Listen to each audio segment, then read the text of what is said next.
എവിടെ നോക്കിയാലും cockroach പാറ്റകളുടെ party ഇറങ്ങിയിരിക്കുന്നു എന്ന് വേണം പറയാൻ. കോക്രോച്ച് എന്ന് വിളിച്ച് അവരെ കളിയാക്കിയപ്പോൾ അവർ കോക്രോച്ച് എന്ന പ്രസ്ഥാനം തന്നെ തുടങ്ങി മറ്റുള്ളവരെ ഭയപ്പെടുത്തിക്കൊണ്ടിരിക്കുന്നു. വിളിച്ചവർ ഇപ്പോൾ ഭയപ്പെട്ടുകൊണ്ടിരിക്കുന്നു എന്ന് വേണം പറയാൻ.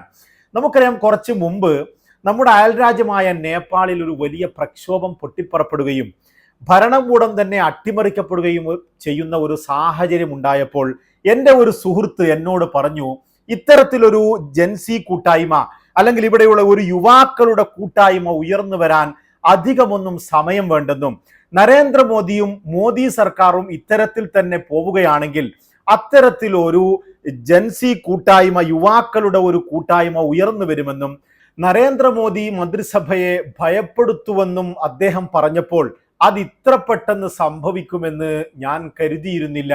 നമുക്കറിയാം, ഇപ്പോൾ രാജ്യമാകെ കോക്രോച്ച് ജനതാ പാർട്ടി എന്ന് പറയുന്ന ഒരു ജൻസി കൂട്ടായ്മയുടെ ശബ്ദം മുഴങ്ങിക്കേട്ടിരിക്കുന്നു. സോഷ്യൽ മീഡിയയിലും ഡിജിറ്റൽ മീഡിയ മുഴുവനും ഇവരുടെ വീഡിയോകളും ഇവരുടെ സന്ദേശങ്ങളുമാണ്. എന്തിലധികം മുഖ്യധാരാ മാധ്യമങ്ങളിലും BBC അടക്കമുള്ള മാധ്യമങ്ങൾ ഇവരെ ചർച്ച ചെയ്തുകൊണ്ടിരിക്കുന്നു എന്ന് പറയുമ്പോൾ, ഒരാഴ്ച മാത്രം തികഞ്ഞിട്ടുള്ള ഈ പാർട്ടിയുടെ ആയുസ്സിൽ ഇത്ര കണ്ട് ചർച്ച ചെയ്യിപ്പിക്കുവാൻ അവർക്ക് കഴിയുന്നുണ്ടെങ്കിൽ അവരെ ഒരു രീതിയിലും തള്ളിക്കളയാൻ പറ്റില്ല. അവരെ ബഹുമാനിക്കുകയും ആദരിക്കുകയും ചെയ്യണം. അവരെ വളരെ ഗൗരവത്തോടുകൂടെ തന്നെ കാണണം എന്ന് തന്നെയാണ് എനിക്ക് പറയാനുള്ളത്.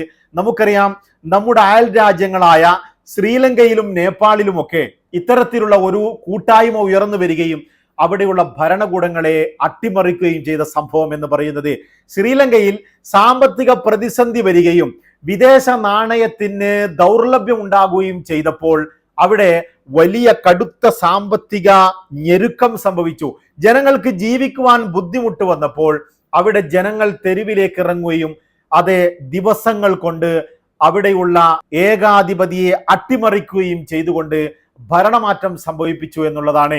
അതുപോലെ തന്നെ നമുക്കറിയാം, ബംഗ്ലാദേശിൽ കഴിഞ്ഞ വർഷം 2024 സംഭവിച്ച വിഷയം എന്ന് പറയുന്നത്, അവിടെ സർക്കാർ ജോലികളിൽ 1971 സ്വാതന്ത്ര്യ സമരത്തിൽ പങ്കെടുത്ത ആളുകൾക്ക്, അവരുടെ കുടുംബാംഗങ്ങൾക്ക് കാലങ്ങളായി 30% കോട്ട അനുവദിക്കുന്നു എന്നുള്ളത് മാറ്റേണ്ട ഒരു നിയമമാണെന്നും ഈ കോട്ട എടുത്തു കളയണമെന്നും പറഞ്ഞുകൊണ്ട് അവിടെയുള്ള യുവാക്കളുടെ ഒരു കൂട്ടായ്മ രംഗപ്രവേശനം നടത്തുകയും ഇതിനെ അടിച്ചൊതുക്കുവാൻ വേണ്ടി അന്നത്തെ പ്രധാനമന്ത്രിയും ഭരണകൂടവും ശ്രമിച്ചപ്പോൾ അവരെ അടിച്ചൊതുക്കുവാൻ കഴിഞ്ഞില്ലെന്ന് മാത്രമല്ല, കൊല്ലങ്ങളായി ഏകാധിപതിയായി ഭരിച്ചുകൊണ്ടിരുന്ന ആ പ്രധാനമന്ത്രിയെ അട്ടിമറിക്കുകയും അവിടെ ഭരണമാറ്റം ഉണ്ടാക്കുവാനും ഈ ഒരു കൂട്ടായ്മക്ക് കഴിഞ്ഞു എന്നുള്ളതാണ്.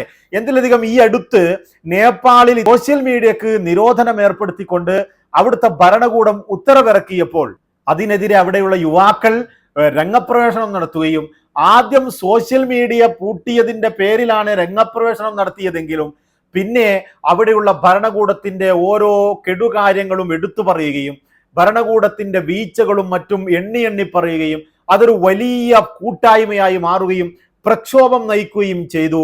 നിരവധി ആളുകൾ മരണപ്പെടുകയും മറ്റും ചെയ്ത ആ ഒരു പ്രക്ഷോഭത്തിൽ നേപ്പാളിലെ ഭരണകൂടത്തെ അട്ടിമറിക്കുവാൻ ആ ഒരു കൂട്ടായ്മക്ക് കഴിഞ്ഞു എന്ന് ഈ അടുത്ത് നമ്മുടെ മുന്നിൽ തെളിഞ്ഞിട്ടുള്ള ഒരു സംഭവമാണ്. ഈ ഒരു സമയത്തായിരുന്നു എൻ്റെ ഒരു സുഹൃത്ത് ഇത്തരത്തിലൊരു കൂട്ടായ്മ, നരേന്ദ്രമോദി ഏകാധിപതിയായ ഒരു ഭരണം ഇത്തരത്തിൽ നയിക്കുകയാണെങ്കിൽ തീർച്ചയായും ഉയർന്നു വരുമെന്ന അഭിപ്രായം സാധ്യതയുണ്ടെന്ന് എന്നോട് പറഞ്ഞത്. പക്ഷെ അന്ന് ഞാൻ അതിനെ എതിർത്തെങ്കിലും ഇത്രയും പെട്ടെന്ന് ഇത്തരത്തിലൊരു കൂട്ടായ്മ ഉയർന്നു വരുമെന്ന് ഞാൻ പ്രതീക്ഷിച്ചിരുന്നില്ല. തീർച്ചയായും ഇപ്പോൾ കോക്രോച്ച് ജനതാ പാർട്ടി എന്ന ഒരു യുവാക്കളുടെ കൂട്ടായ്മ, ജൻസി കൂട്ടായ്മ ഉയർന്നു വരുമ്പോൾ തീർച്ചയായും അതിലേക്കാണോ, അന്ന് എൻ്റെ സുഹൃത്ത് പറഞ്ഞ ആ ഒരു രീതിയിലാണോ ഇതിന്റെ മുന്നേറ്റം എന്ന് ചിന്തിക്കേണ്ടിയിരിക്കുന്നു. കാരണം ഇക്കഴിഞ്ഞ ദിവസം അവർ പറയുന്നത്, കോക്രോച്ച് ജനതാ പാർട്ടി ആദ്യം പറഞ്ഞത് അവർക്ക് മില്യൺ കണക്കിന് ഫോളോവേഴ്സായി രംഗപ്രവേശനം ചെയ്തപ്പോൾ അവർക്ക് ഊർജം ലഭിച്ചു. അങ്ങനെ അവർ പറയുന്നത്, ഇനി നമ്മൾ വലിയ ഫോളോവേഴ്സ് ആയാൽ മാത്രം പോരാ, BJPയുടെ ഇൻസ്റ്റഗ്രാം അൺഫോളോ ചെയ്യണമെന്ന് അവർ ആഹ്വാനം ചെയ്യുന്നു. എന്തിലധികം ഇപ്പോൾ അവർ കേന്ദ്ര വിദ്യാഭ്യാസ മന്ത്രി ധർമ്മേന്ദ്ര പ്രധാൻ രാജിവെക്കണം എന്നൊരാശയത്തിലേക്ക് അവർ മാറിയിരിക്കുന്നു. തീർച്ചയായും നരേന്ദ്രമോദിയുടെ ഭരണകൂടത്തിനെതിരെ തിരിയുവാൻ ഈ കോക്രോച്ച് പാർട്ടി സന്നദ്ധമായിരിക്കുന്നു എന്ന് തന്നെ വേണം പറയാൻ. നമുക്കറിയാം ഇത് തുടങ്ങിയ ആ ഒരു ദിവസങ്ങൾക്കുള്ളിൽ തന്നെ ഇവരുടെ എക്സ് അക്കൗണ്ട് പൂട്ടിക്കുകയും മറ്റുമൊക്കെ ചെയ്ത് ഇവരുടെ എല്ലാ സോഷ്യൽ മീഡിയ പ്ലാറ്റ്ഫോമുകളും ഹാക്ക് ചെയ്യുവാൻ BJP ശ്രമിച്ചുകൊണ്ടിരിക്കുകയാണ്. ഇക്കഴിഞ്ഞ ദിവസം CJP പാർട്ടിയുടെ അമരക്കാരൻ അഭിജിത്ത് ദീപക് പറഞ്ഞത് നമ്മുടെ അക്കൗണ്ട്, ഇൻസ്റ്റഗ്രാം അക്കൗണ്ട് ഹാക്ക് ചെയ്യുവാൻ അവർ നിരവധി തവണ ശ്രമിച്ചു എന്നും അങ്ങനെ ചെയ്തില്ലെങ്കിൽ കൊന്നുകളയുമെന്നുള്ള ഭീഷണി പോലും BJPയിൽ നിന്ന് ഉണ്ടായിക്കൊണ്ടിരിക്കുകയും ചെയ്യുന്നു എന്നുള്ളതാണ്. ആരാണ് ഈ അഭിജിത്ത് ദീപക് എന്ന് പറയുന്ന CJP പാർട്ടിയുടെ അമരക്കാരൻ? അമേരിക്കയിൽ പഠിച്ചുകൊണ്ടിരിക്കുന്ന 30-കാരനായ ഒരു യുവാവാണ് ഈ അഭിജിത്ത് എന്ന് പറയുന്ന ഈ യുവാവ്.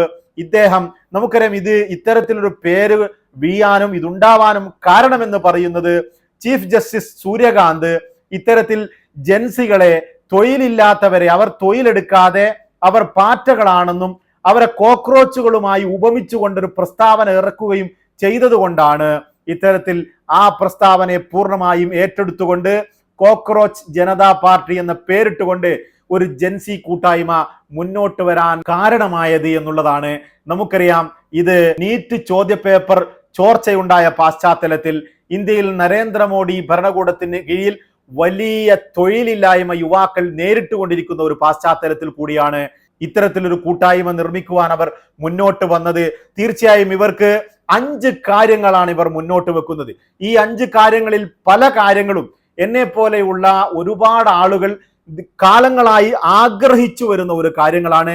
ഞാൻ മാത്രമല്ല, നമ്മുടെ ഇന്ത്യയിലെ ഇപ്പോഴത്തെ നരേന്ദ്രമോദി ഭരണത്തിലേറിയതിന് ശേഷമുള്ള ഓപ്പറേഷൻ താമരയും മറ്റു സംഭവ വികാസങ്ങളൊക്കെ അറിയാവുന്ന ഏതൊരു പൗരനും ആഗ്രഹിച്ചു പോകുന്ന ചില പോയിന്റുകൾ ഇവർ മുന്നോട്ട് വെക്കുകയാണ്.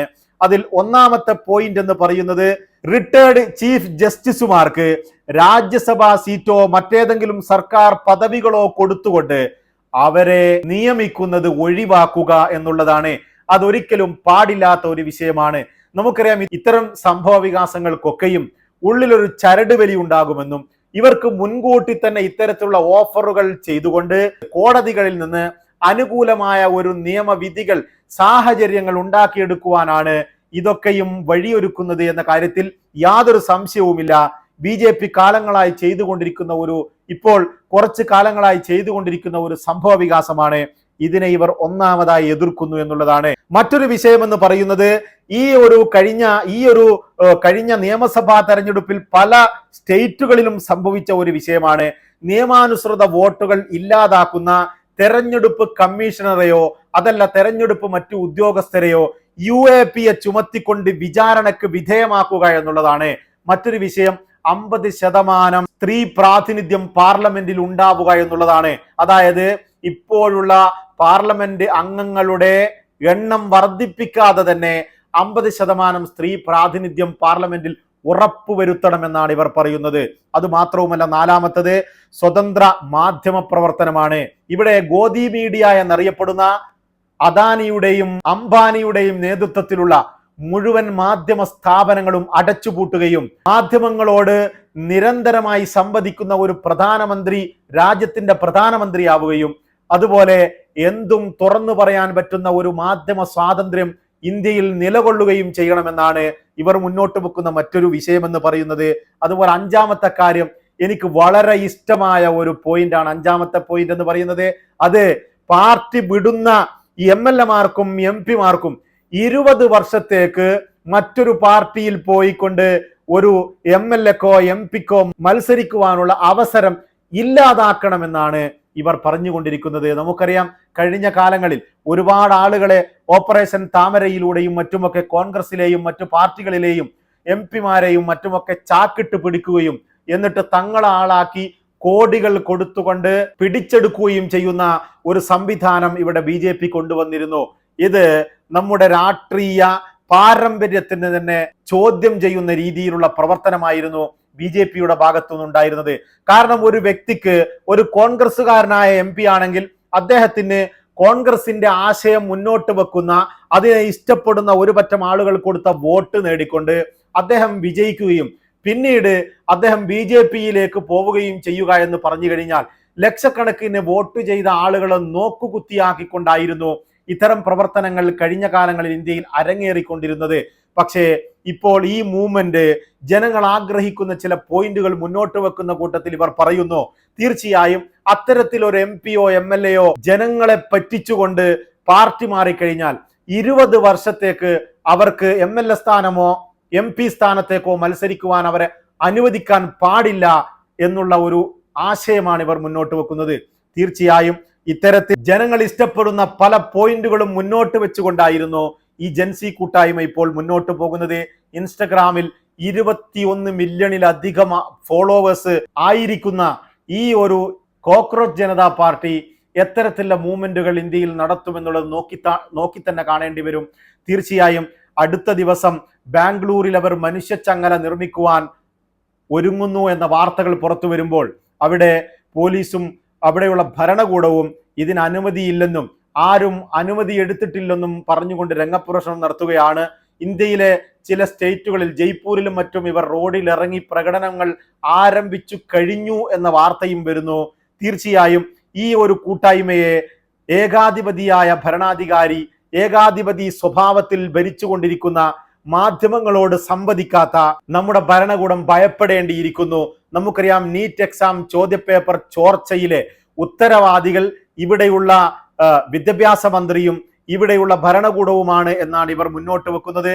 അതുകൊണ്ട് കേന്ദ്ര വിദ്യാഭ്യാസ മന്ത്രി ധർമ്മേന്ദ്ര പ്രധാൻ രാജിവെക്കണമെന്ന് ഇവർ ഊന്നി പറയുന്നു. ഇത് നരേന്ദ്രമോദി ഭരണകൂടത്തെ ഭയപ്പെടുത്തിക്കൊണ്ടിരിക്കുന്നു. അവർ ഇവരെ ഇല്ലാതാക്കുവാൻ എത്തരത്തിൽ ശ്രമിക്കുന്നു എന്നുള്ളത് നോക്കിക്കാണേണ്ടി വരും. കാരണം അടിച്ചമർത്താൻ ശ്രമിച്ചു കഴിഞ്ഞാൽ തീർച്ചയായും യുവാക്കൾ അത്യാധുനിക ശക്തിയോടുകൂടെ മുന്നോട്ട് വരികയും അത് ഇന്ത്യ ഇന്ന് വരെ കാണാത്ത രീതിയിലുള്ള ഒരു പ്രക്ഷോഭത്തിന് വഴിയൊരുക്കുവാനും സാധ്യതയുണ്ട് എന്ന് തന്നെയാണ് ഞാൻ കാണുന്നത്. തീർച്ചയായും ഇതിനോട് ഭരണകൂടം എങ്ങനെ സമീപിക്കുന്നു എന്നതിലാണ് ഇവരുടെ ശക്തി എന്ന് തന്നെ വേണം പറയാൻ. നമുക്ക് വരും ദിവസങ്ങളിൽ എത്തരത്തിൽ ഇവർ പെരുമാറുന്നു എന്ന് നോക്കി തന്നെ കാണാം. തൽക്കാലം വിട, നമുക്ക് വീണ്ടും കാണാം.